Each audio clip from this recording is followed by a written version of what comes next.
Alright, in this short video I'll show you how to configure MongoDB for our project. In the very beginning videos I have shown you how to create a cluster in MongoDB, and if you have skipped those videos, just make sure to go there and sign up with MongoDB, and then I have also shown you how to create a cluster, and just follow that and then come back to this video. Now what you have to do is just click on collections, and then if you haven't created a collection, then you'll get this page, and I have also not created one, so just click on add my own data. So once you click on that, you'll get these two things. The first one is the database name and the second one is the collection name. So as I have shown you in the previous video, the database name that I will be using is called bakery. You can name it whatever you want, but I'll be using bakery.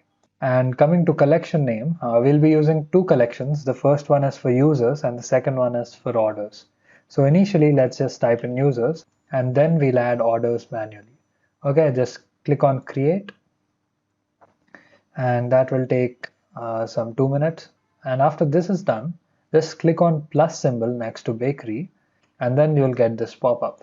And in this pop-up, we'll just type in orders. Okay, and then click on create, and that will create a collection called orders. Okay, just click on create, and that will take around 20 seconds, and now the database is configured. So that was pretty much the configuration of database.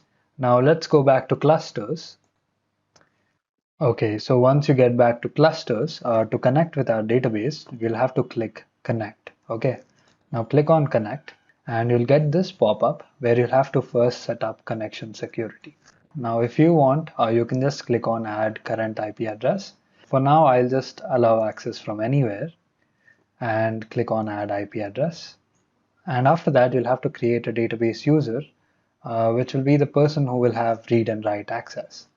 So now I'll just type in JAI and also password as JAI, and also create the database user. Okay, you can change this password whenever you want. And after this, you can just click on close and close the window, and we'll be connecting the database in the next videos. Okay, so I'll see you there.